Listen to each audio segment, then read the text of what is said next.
El Señor esté con todos ustedes. Evangelio de nuestro Señor Jesucristo según San Marcos.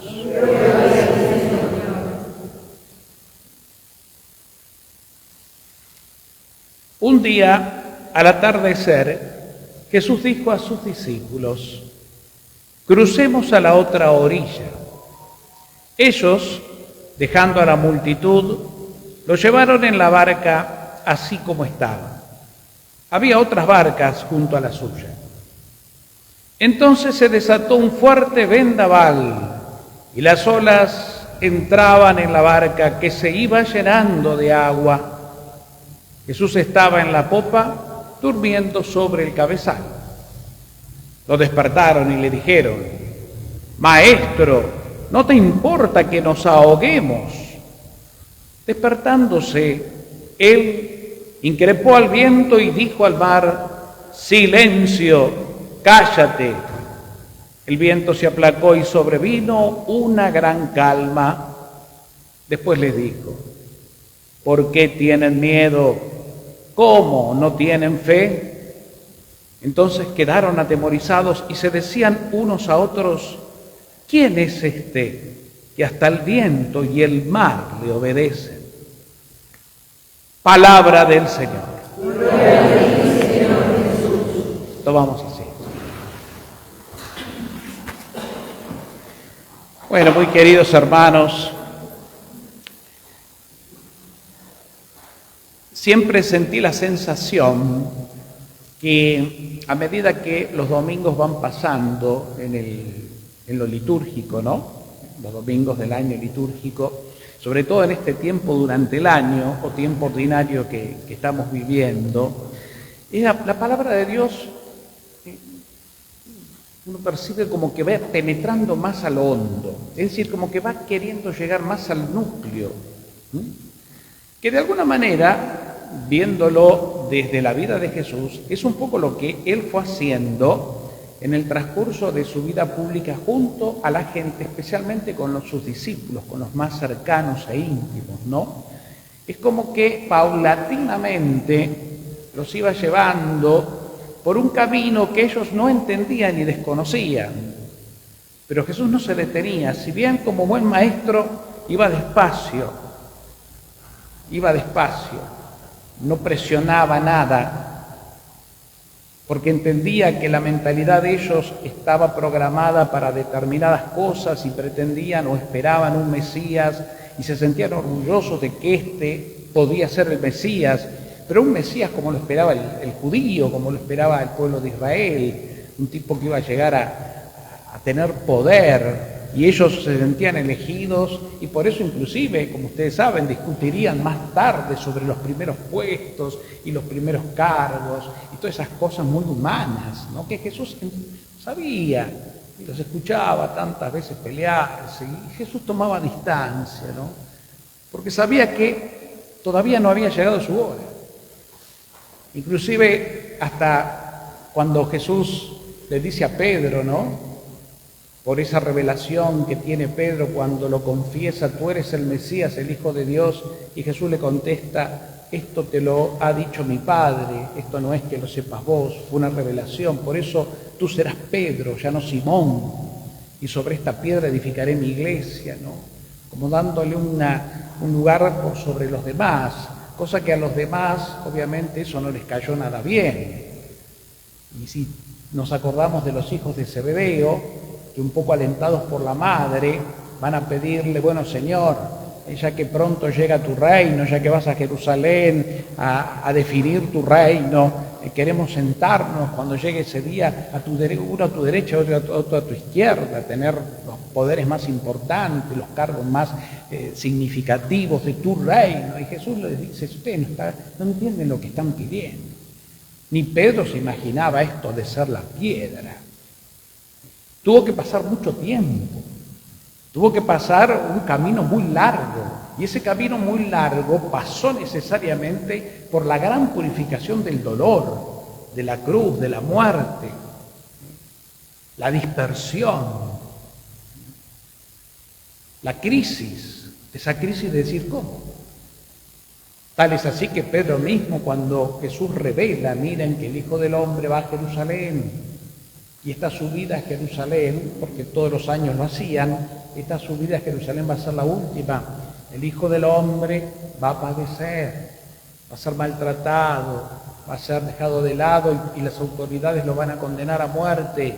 Lo crucificarán. Pero al tercer día resucitará. Y Pedro, que dice, sacando la parte, creyéndose ya con una autoridad clara que no entendía de hecho, no, Señor, Dios no lo permita, esto no sucederá. La respuesta de Jesús ya la conocemos: vete detrás de mí, Satanás, porque tus pensamientos no son de Dios, son los de los hombres. Dios tiene otra forma. Y toda esa forma que Dios tiene, esa lógica, ese proceder de Dios, que lo tuvo con sus discípulos Jesús como maestro, con una gran paciencia a lo largo de todo el tiempo, y que de hecho no llegaron a entender nunca sino hasta que recibieron el Espíritu Santo.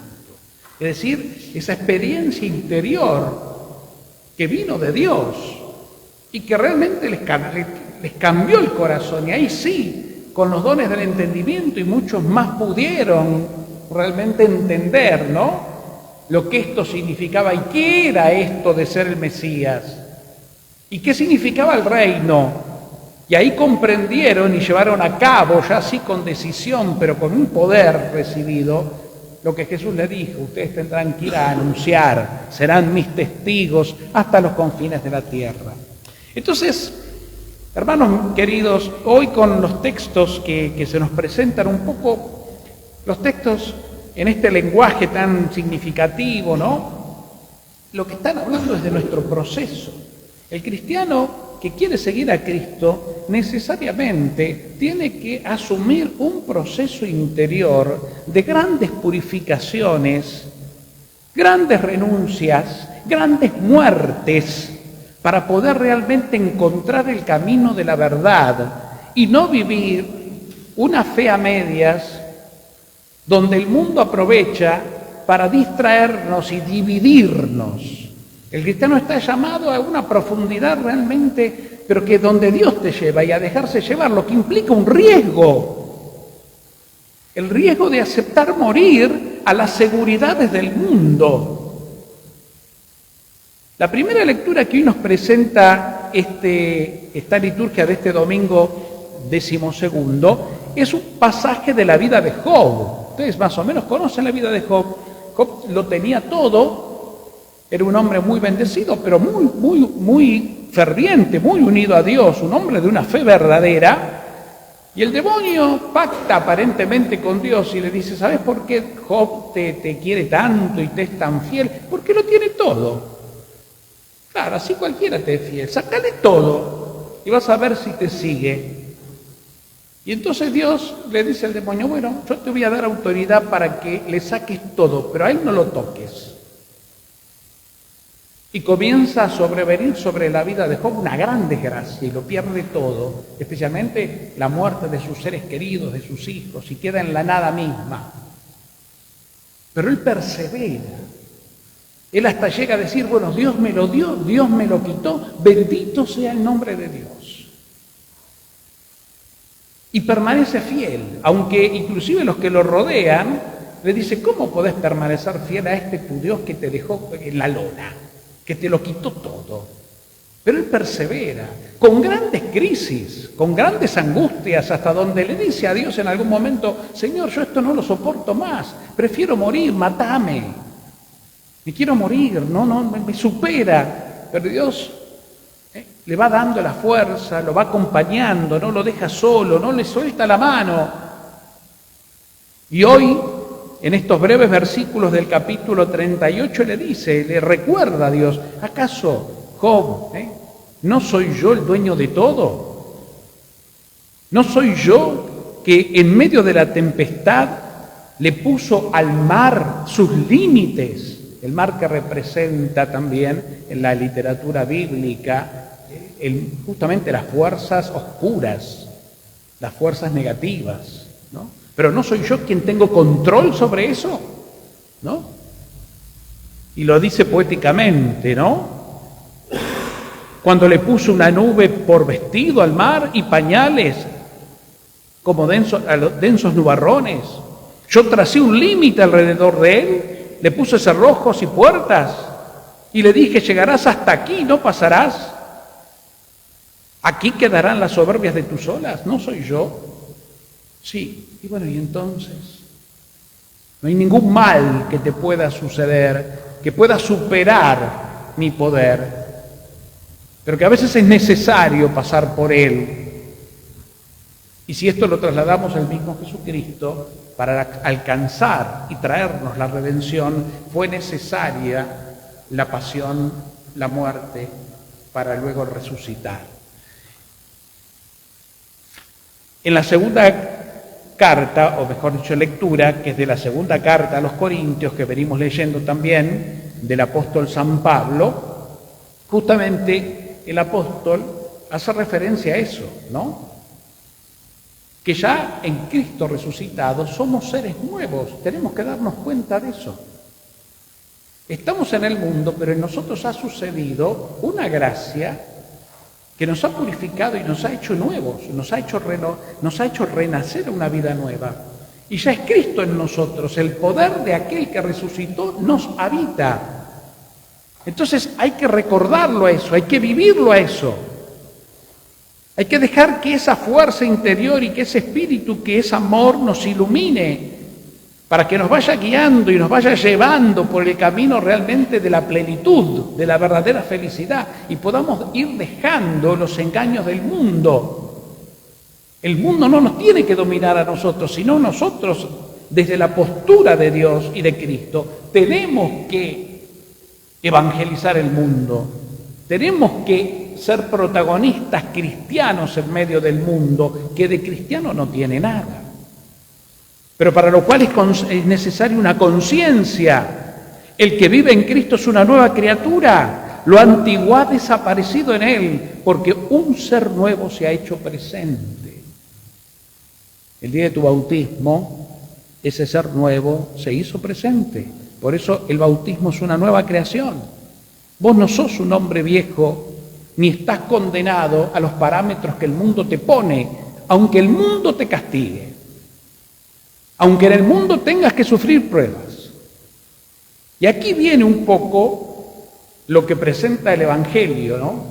Jesús, que en su pedagogía, es decir, en su forma de enseñar, arbitra todos los medios. Y hoy les dice a los apóstoles, crucemos a la otra orilla, al atardecer. Él se sube a la barca de los discípulos, y cansados, fatigados, después de tanto enseñar y de andar de acá para allá, se va a la popa a dormir y duerme, plácidamente. Pero resulta que en medio del mar comienza la tormenta, la tempestad. Y las olas dicen que es gigante, ¿no? Marcos como que no solo agudiza, ¿no?, sino le pone más énfasis al relato. Las olas eran gigantes. Y imagínense, ¿no? Yo no he tenido la oportunidad, ¿no?, ni sé si quiero tenerla, pero cuando las grandes embarcaciones cruzan el Atlántico y enfrentan grandes tormentas, realmente son verdaderas cáscaras de nueces en una multitud de aguas caudalosas. Y cuando las olas están grandes y llevan al barco a la plenitud y de pronto las olas bajan violentamente, es como que el barco queda en el aire y cae violentamente y golpea, y así sucesivamente. Imagínense los tripulantes, que están preparados para semejante travesía, y ellos no estaban preparados. Pero lo importante de todo esto es comprender la simbología del texto. La simbología es Jesús, que los invita a navegar, a cruzar a la otra orilla. Una orilla, la que estaban, representaría la vida del mundo, de donde Jesús los saca. El mar que tienen que atravesar son las peripecias de la vida, las pruebas de la vida, donde a veces está todo calmo, pero donde a veces también vienen grandes tormentas. Pero hay que llegar a la otra orilla. Y la otra orilla, el puerto seguro, es justamente el puerto del hombre nuevo que todos pretendemos alcanzar, que todos debemos alcanzar. No solo cuando lleguemos a la orilla definitiva de la gloria, porque ese día ya terminará la peregrinación terrenal, sino en el mientras tanto tenemos que ir creciendo espiritualmente para darnos cuenta. Piensen que Jesús venía con ellos de hacer determinados milagros, enseñanzas. Ya lo veían, iban viendo en él un hombre distinto y se sentían orgullosos de que los haya elegido, es su maestro. Pero todavía faltaba mucho. Y Jesús duerme en medio de la tempestad, ¿no? Y ellos lo llaman desesperadamente: Maestro, nos hundimos, no te preocupa que nos hundamos, ¿cómo podés dormir? Jesús se despierta tranquilo, con una sola palabra, ¿no? Tachete en latín, es decir, cállate.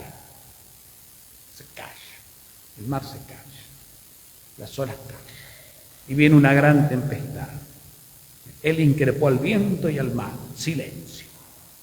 Y todo se aplacó y sobrevino una gran calma. Y aquí la sorpresa. ¿Quién es este que hasta las tempestades le obedecen? Y Jesús, fíjense cómo termina, ¿no? Jesús termina un poco como reprochándoles. ¿Cómo? ¿Por qué tienen miedo? ¿No tienen fe? Estamos nosotros transitando el mar de la vida. Hemos dejado la primera orilla, porque estamos en el mundo y en la peregrinación del mundo, y todos enfrentamos distintos tipos de tempestades.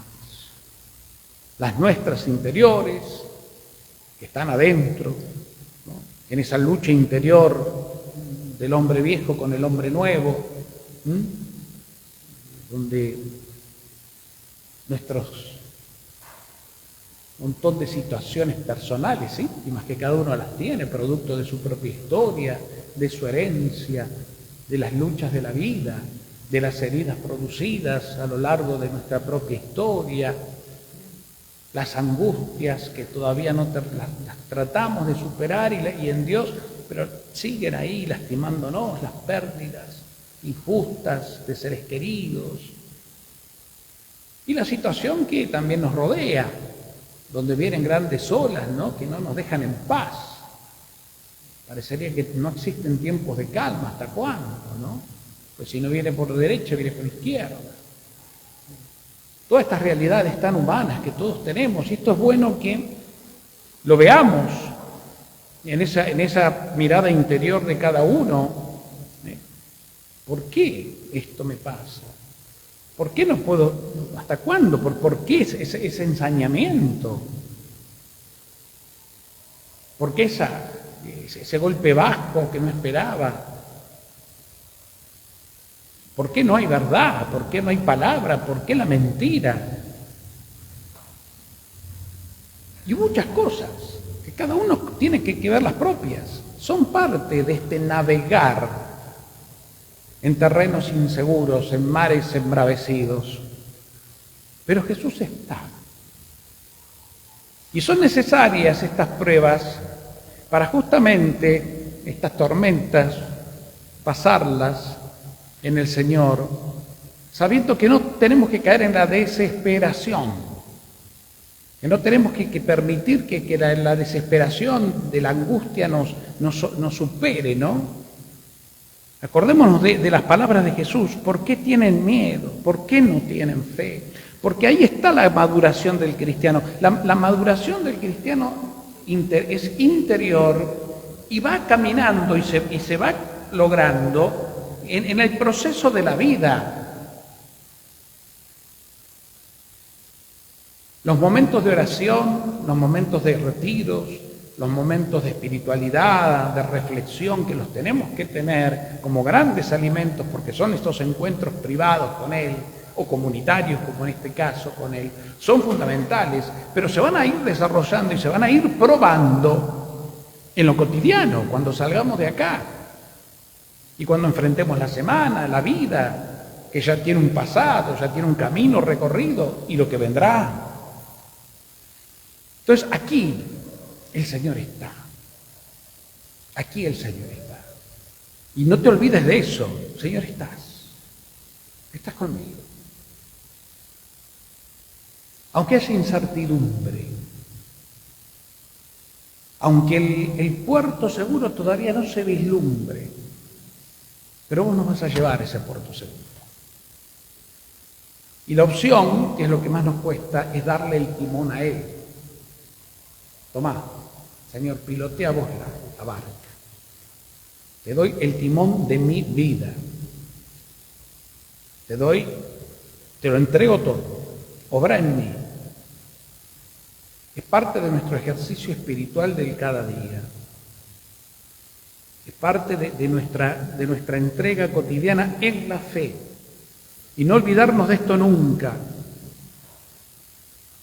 Pero, hermanos, recuerden que este camino de orilla a orilla, que pasa por estos mares que representan, como les dije en algún momento, lo negativo, lo oscuro, las calamidades, las fuerzas del mal inclusive, ¿no? Hay que vivirlos. No buscarlos, vienen solos. Hay que vivirlos. Y después de una tempestad puede venir una buena calma y tal vez más tarde se aparece otra tormenta. Pero hay que vivirla. Es así. Y uno se puede preguntar, ¿por qué, Señor? ¿Por qué, Señor? Yo esta semana en momentos de oración se me vinieron unas elucubraciones que se me pasan, que tal vez pueda pasar a ustedes, ¿no? Digo, Señor, si podrías haber hecho las cosas tan fáciles. Tan fáciles. Le dije, hasta los testigos de Jehová deben tener razón, dije yo, en alguna cosa, cuando dicen que cuando venga la parusía, el Armagedón, como le llaman ellos, y todo esto, todo el caos de la humanidad terminará y surgirán los que murieron y todo será una linda aventura terrenal, ¿no? Entonces esto me hace acordar, porque en definitiva ellos se basan de lo que fue antes el paraíso. El paraíso, cuando Dios creó todo era así, armonía pura. No había problema, no había peligro, no había necesidad, era todo el paraíso, ¿no? Pero entró el pecado y la libertad del hombre eligió mal. Y ahí con justicia sobrevino la muerte, porque en la elección el hombre eligió la muerte, que fue el desprecio de Dios, autor de la vida. Y Dios tuvo que venir a solucionar toda esta historia para demostrarnos en la historia cuánto nos ama. Y el amor mayor se lo manifestó en Jesucristo, su Hijo amado. A partir de ahí, la vida nueva.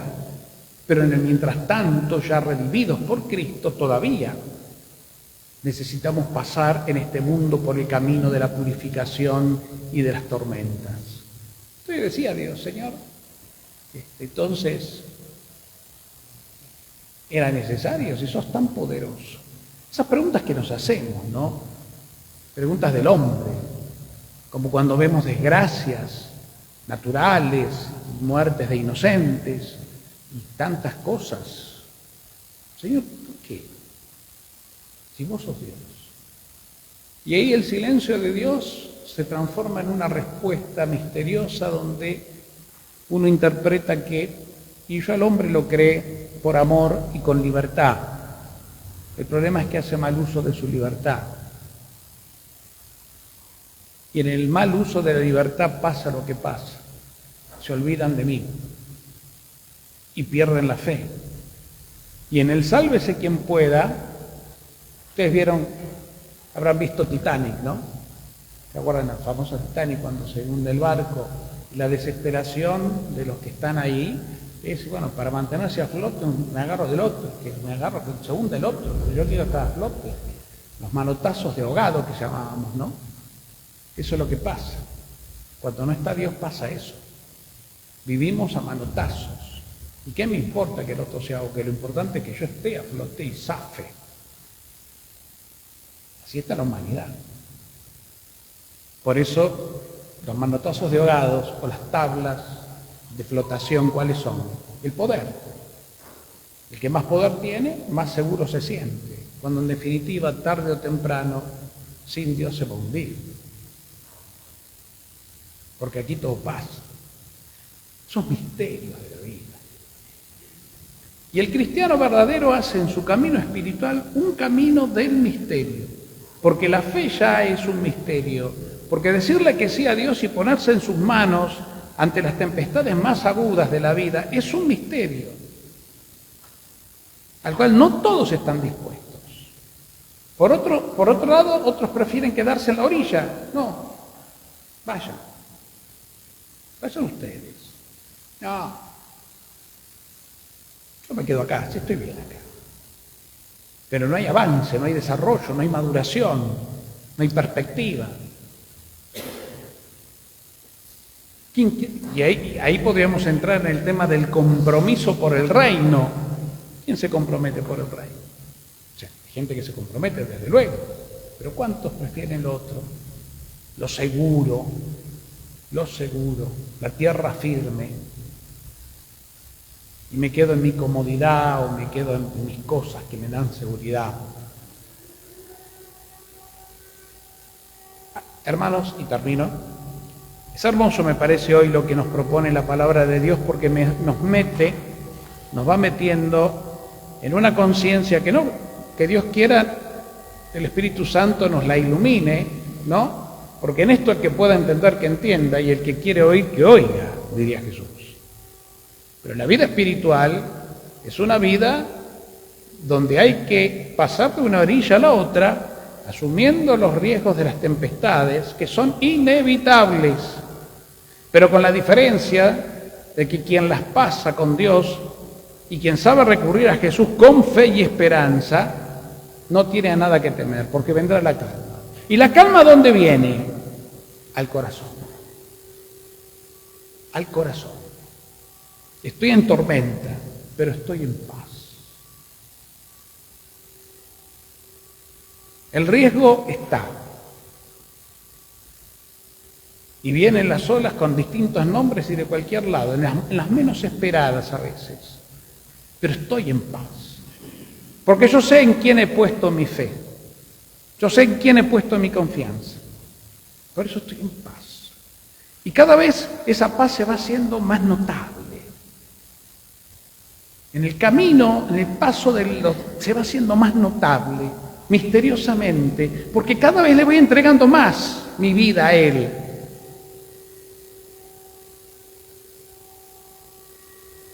Cuando en otro episodio parecido, ¿se acuerdan? Jesús los hace ir solos y vuelve la tormenta, pero Jesús va caminando sobre el agua en medio de la tormenta y la tempestad.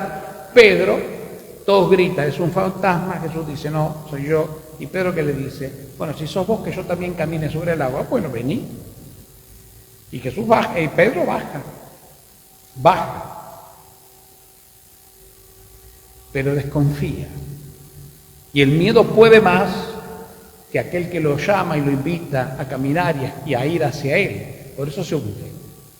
Y Jesús, que tira la mano, ¿y qué le dice? Hombre de poca fe, ¿por qué dudaste? Y después los dos suben a la barca y todo alcanza nuevamente la calma. Es así.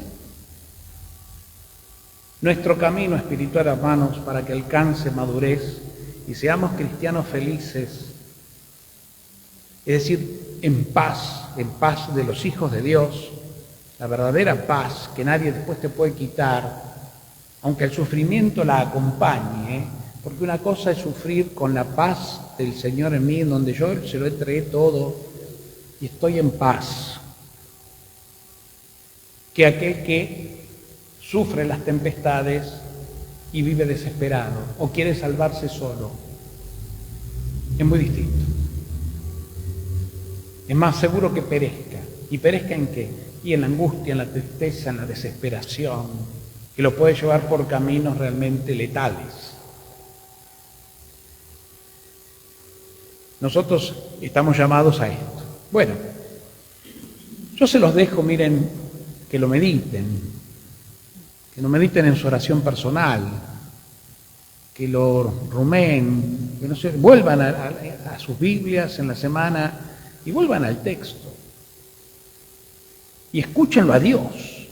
Como le dijo a Job, ¿no? Che, ¿acaso vos estás con miedo, pero acaso no soy yo el que le puso límite al mar, que representaba el mal y la inmensidad del peligro? ¿No soy yo?